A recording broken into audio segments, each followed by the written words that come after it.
beliau mengajukan banding ya, upaya hukum banding, di situ memang dari awal saya bilang saya agak worry nih. Oke. Iya, agak worry karena apa? Karena rata-rata yang gue lihat dan pengalaman gue sendiri naik kalau banding itu. Saya mau sampaikan ke Mbak Nikita Mirzani adalah satu, tidak ada yang namanya pesta tidak selesai. Tidak ada yang namanya suatu masalah itu tidak akan berakhir. Let's find out. Oke, pemirsa, sekarang kita punya kesempatan langsung untuk ngobrol bareng Bang Indra. Kenapa saya pilih Bang Indra? Karena ada dua hal nih, Bang. Ya. Pertama, Abang praktisi hukum. Dan kedua adalah Abang relate banget dengan obrolan yang kita hari ini. Kenapa? Kita mau ngobrol soal Nikita Mirzani. Yes. Abang relate karena Abang pernah punya story dengan Nikita. Yeah. Perkara itu bagaimana urusannya itu sudah masa lalu, tapi saya rasa saya bisa ngobrol sama Bang Indra. Bang, di pengadilan tingkat pertama, Nikita kan sudah divonis 4 tahun 4 penjara. tahun, ya. Dan di situ tidak terbukti TPPU. Betul. Tapi Nikita dan tim kuasa hukum mengajukan banding. Betul. Dan akhirnya hasilnya baru keluar kemarin. Betul. Bang Indra juga 6 tahun sempat kasih potongannya ke saya, 6 tahun dan terbukti TPPU-nya. Ya. Sebagai praktisi hukum, Bang, apa yang mendasari banding Nikita ini hingga akhirnya pengadilan tingkat kedua memutuskan bahwa ini ada tindak pidana TPPU dan menambah hukuman menjadi 6 tahun, Bang? Baik. Jadi gini, pertama saya prihatin ya terhadap putusan ini, di mana memang harapan Mbak Nikita sama tim mungkin bisa memperingan bisa lepas tadinya ya. Jadi pas putusan PN itu 4 itu menurut saya udah bagus. Udah bagus karena memang di situ TPPU-nya tidak terbukti ya. Betul. Hanya terbuktinya Undang-Undang ITE melalui pemerasan. Betul. Nah, pas beliau mengajukan banding ya, upaya hukum banding ini. Jadi waktu di PN tingkat pertama itu 4 itu dari tuntutan 11 itu udah sangat-sangat bagus. Nah, ketika mereka langsung mengajukan banding, dan setahu saya yang mengajukan banding duluan pihak Mbak Nikita. Nikita ketimbang JPU ya? JPU. Oke. Terus setelah Mbak Nikita menyatakan banding, baru JPU menyatakan sikap bahwa mereka juga mau banding. Oke. Ya kan? Artinya apa? Artinya banding itu kan upaya hukumnya. Ya. Upaya hukum itu kan ada 2 ya. Upaya hukum biasa sama luar biasa. Biasa itu ada banding sama kasasi. Kalau luar biasa itu ada yang namanya peninjauan kembali. Sama satu lagi lupa aku namanya, pihak ketiga gitu ya. Nah, kenapa tiba-tiba kemarin pas bandingnya itu naik? Ya karena pemeriksaan ketika di PN itu pihak Mbak Nikita sama JPU itu kan sama-sama tidak menerima nih. Iya. Sama-sama tidak menerima, dan itu memang dibenarkan sama undang-undang untuk melakukan upaya hukum. Apa upaya hukumnya? Banding kan? Betul. Nah, tiba-tiba kemarin naik ke posisi 6 tahun, tapi memang dendanya kemarin dikurangi ya. Iya, betul. Dari 2 ke 1 miliar ya. Itu hal yang biasa sih sebenarnya. Hal yang biasa, makanya pinter-pinter kita juga gitu. Nah, Abang kan sudah berpengalaman di berbagai macam sidang ya, Bang ya. Apakah banding itu sebegitu besar resikonya, Bang? Jadi kayak orang bertaruh nih, gue bisa kurang, bisa nambah nih. Ada nggak, Bang, kira-kira standarnya? Wah, sebaiknya kayak gini, contohnya gini. Ya. Mungkin nih kita kemarin sudah divonis 4 tahun. Kalau dipikir-pikir, oh, kayaknya enggak deh. Atau ternyata akhirnya dia memutuskan banding dan ternyata nambah gitu. Kalau gue secara pribadi selama ini, ketika gue melihat tuntutan, berapa tuntutannya, putusannya agak jauh, gue mending nggak banding. Berarti seharusnya kita kemarin udah gitu aja? Udah, walaupun jaksanya banding, dia hanya kontra saja. Oke. Jadi mungkin ada tadi pertimbangan di PT bahwa dia menerima nih gitu kan. Jadi PT tadi mungkin memperkuat putusan PN. Betul. Gitu. Betul. Ini tiba-tiba kan dia banding nih ya kan. Betul. Dia banding, jaksanya banding. Betul. Ya sudah, akhirnya TPPU-nya terbukti toh. Gitu. Nah, ini kan tadi kita yang banding. Saya tanya nih, kan JPU juga banding nih, Bang. Banding. Nanti akan ada sidang yang berbeda? Atau mungkin kita jadi tambah lagi? Hukum lagi, kasasi. Oke. Kasasi lagi. Kalau misalnya Mbak Nikita tidak menerima putusan banding kemarin, masih ada upaya hukum kasasi lagi, itu nanti ke Mahkamah Agung. Untuk apa? Berkas-berkas yang di PT sama di PN tingkat pertama sama yang di PT itu nanti Mahkamah Agung memeriksa perkara ini. Nah, gitu. ini jadi menarik nih. Menurut Bang Indra, saya nggak ngerti apakah tim kuasa hukum ini kita akan melakukan upaya lagi atau tidak. Pertama saya pertanyaannya, apakah perlu melakukan upaya lagi menurut Bang Indra? Dan resikonya kalau upaya lagi, apa yang bakal Bang Indra lihat nanti di MA? Kalau secara pribadi, ini kan udah terlanjur basah. Oke. Udah terlanjur basah. Kalau saya pun posisi itu, ya, saya gas sampai peninjauan kembali. Tos-tosan aja udah? Tosan udah. Oke. Nah, tapi memang kalau di kasasi ini memang agak-agak sedikit ngeri nih. Karena apa? Karena kemarin di PT-nya, TPPU-nya terbukti nih. Nah, betul. sedangkan ancaman TPPU ini maksimal 20 tahun. Betul. Nah, makanya nanti pinter-pinter tim lawyer dari Mbak Nikita Mirjani menyusun strategi yang benar. Dalil-dalil yang abang diajukan ke Mahkamah Agung. Oke, saya kan buta nih Bang secara hukum ya. Kalau misalnya nanti kasasi, apa kasasi namanya? Kasasi, di kasasi. MA ya, di MA ya. Apakah nanti kasasi MA bakal bisa jadi menguatkan putusan banding ini dong? Sekarang divonis 6 tahun, ternyata menurut Bang Indra, TPPU kan ancamannya 20. Nah, bisa jadi naik dong. Betul. Kalau pengalaman saya juga pernah menangani klien seperti itu di PN sekian tahun. Pas saya banding stabil di situ. Pas saya kasasi malah naik. Malah naik. Gitu. Nah, tapi ini udah tos-tosan aja nih kan. Udah tanggung nih soalnya kan. Gitu. Udah tanggung nih. Ya kita berharap ada novum baru lah nanti Betul, di Mbak bukti Nikita, baru. nanti ada bukti baru nanti ataupun nanti ya mungkin nanti mereka tim lawyernya Mbak Nikita nanti atas putusan yang dijatuhkan sama PT sekarang mungkin Iya. kekeliruan. Oh, gitu. Kasih aja dalil-dalil yang bisa menguatkan itu nanti gitu. Berarti Bang ada kemungkinan pada saat kasasi nanti justru membatalkan putusan PT? Ada kemungkinan? Bisa jadi. Dan pernah terjadi nggak Bang kayak gitu? Pernah terjadi.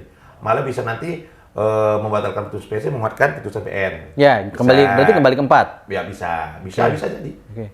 Malah turun pun bisa. Itu tergantung Mahkamah Agung aja nanti. Kalau Abang sendiri melihat rentetan perjuangan yang sudah nih kita lakukan, setelah divonis 4, di PT jadi 6, ya kalau jadi abang-abang kan blong-blongan aja tos-tosan gitu. Panjang nggak Bang perjuangannya Bang menuju titik? Panjang. Karena proses nanti dari banding aja ke kasasi nanti kan ini dikasih waktu 14 hari ya. Oke. 14 hari kalau nggak salah. Nah, mereka menyatakan kasasi upaya hukum, ya kan? Pemberkasan lagi itu kurang lebih nanti 3 bulan putus. Kalau di kasasi putus 3 bulan. Nah, setelah itu nanti kalau misalnya mereka juga nanti nggak menerima putusan itu, masih ada upaya hukum luar biasa apa itu? Peninjauan kembali. Nah, peninjauan kembali ini yang lama kayak saya kemarin. Sampai bertahun-tahun saya nunggu. Tapi sementara hukuman tetap jalan tuh ya? Tetap di dalam maksudnya? Ya, iya seperti itu.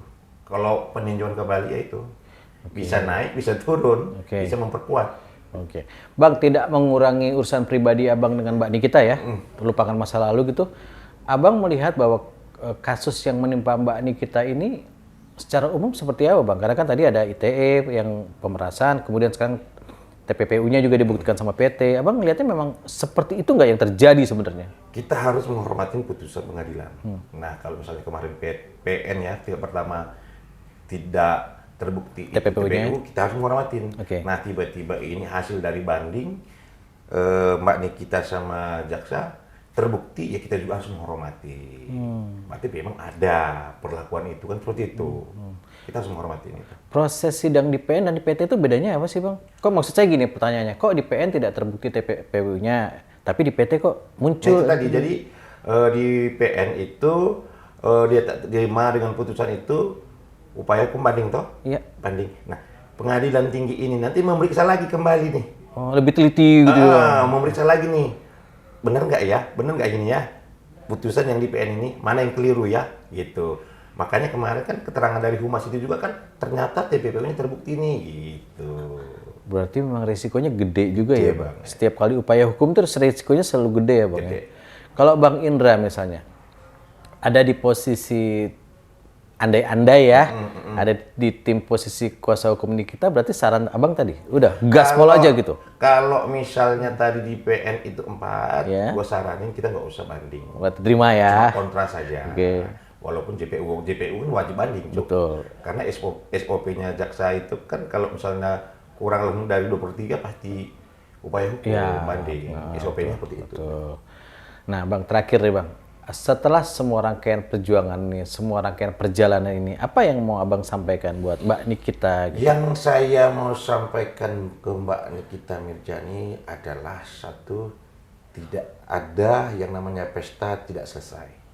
Tidak ada yang namanya suatu masalah itu tidak akan berakhir. Oke. Jadi tetap semangat, sehat di sana, banyak sholat, dan di sana juga kita bisa ngisi energi positif.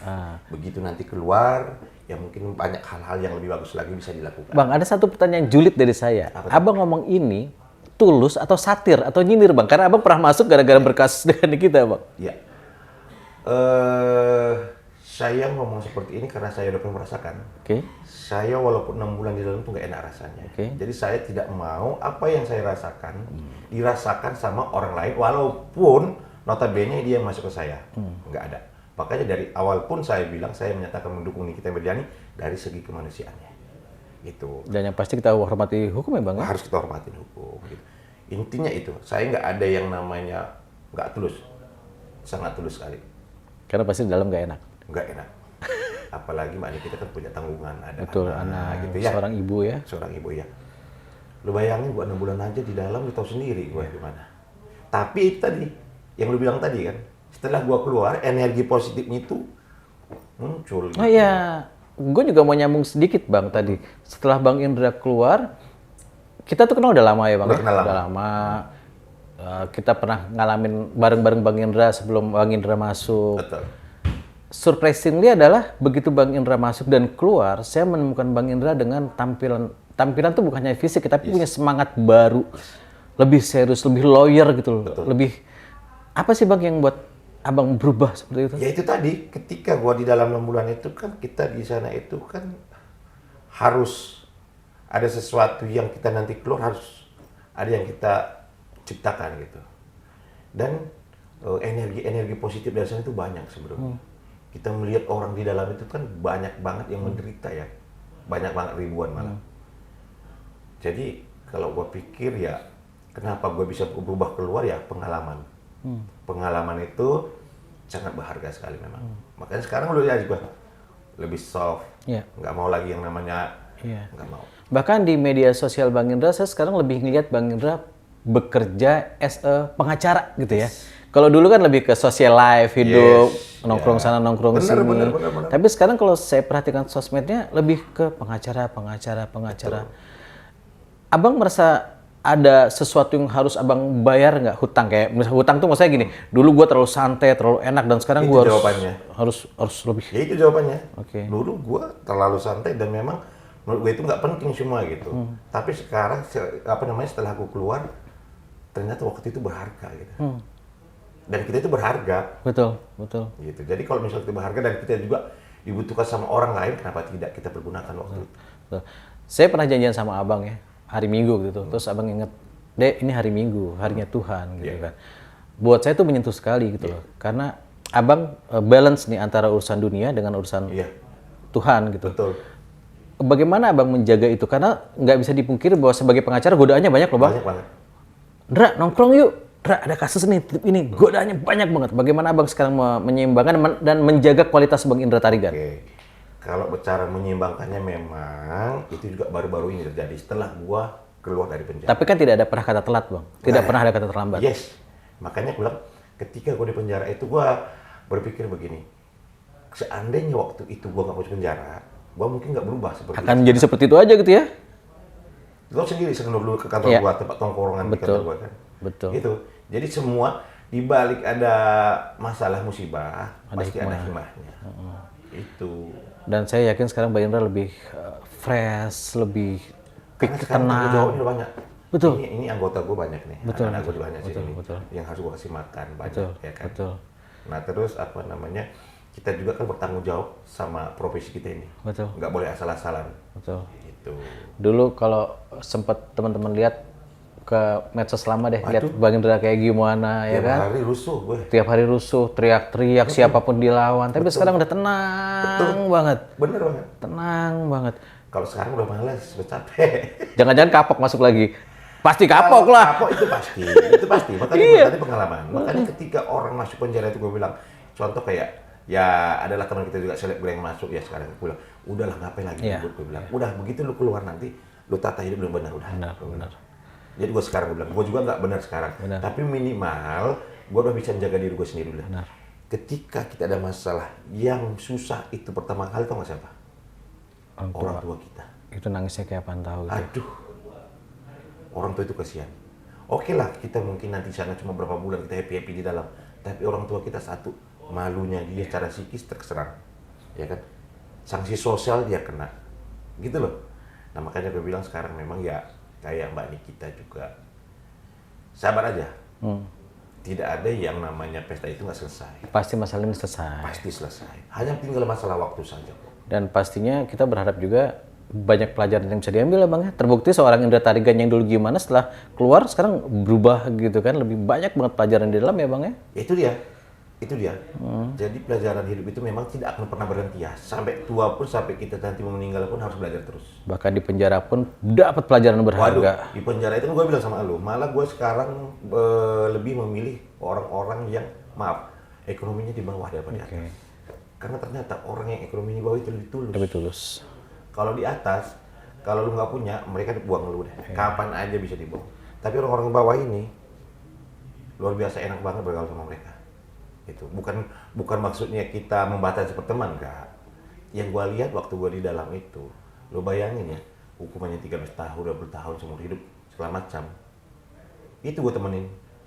Itu aja mereka ibaratnya di dalam tuh, beban mereka itu ngeri loh.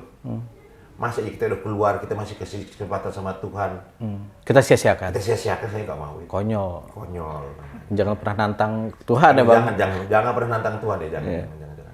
Oke, Itu. Bang Indra, thank you ya. Banyak banget pelajaran dari sisi hukum, pengalaman pribadi. Mudah-mudahan ini menjadi masukan buat kita semua ya. Siap. Masalah pasti selesai. Pasti selesai. Pelajaran harus diambil dan waktu yang sudah terbuang ya memang harus. Sama satu lagi juga memang insting memang harus bermain juga sih. Insting juga harus bermain apa namanya? Gimana ya kalau gue bilangnya? Jangan dengarkan di luaran sana gitu. Gunakan insting dan percaya sama diri sendiri dan kalau tetap serahkan pada Tuhan. Kalau menurut kita memang insting kita, oke, gue maju. Tapi kalau menurut kita nggak maju, walaupun apapun kata seling kita, keep. Karena apa? Karena kita yang tahu. Betul. Kita yang tahu, resiko kita yang tanggung, Yes. ya kan? Yes. Karena Betul kalau nggak? Sebenarnya yang bisa menyelamatkan kita itu siapa? diri kita sendiri. Karena emang gitu Bang, saat kita seneng, orang semua datang Bang. Waduh. Begitu susah, setan aja nggak mau nemenin Bang. Lo tau sendiri kantor gue dulu gimana? Iya. Hari dulu rame banget orang kan. Iya, begitu Pas begitu keluar, sorry aja. sahabat dekat. Partner gue aja ninggalin gue. Iya. Mau gimana? Ya, itulah kehidupan ya. Bang Indra, thank you ya. Siap. Mudah-mudahan banyak hikmah yang bisa diambil. Apa, Bud? Oh iya, mudah-mudahan banyak hikmah yang bisa diambil. Terus nanti kita akan terus, kalau ada apa-apa jangan keberatan kita ngobrol ya Bang. Oh enggak dong. Banyak yang bisa diambil. Apalagi lu banyak. Gua udah lama banget gua kenal. Perkara-perkara dulu kejar-kejar mulu sama dia.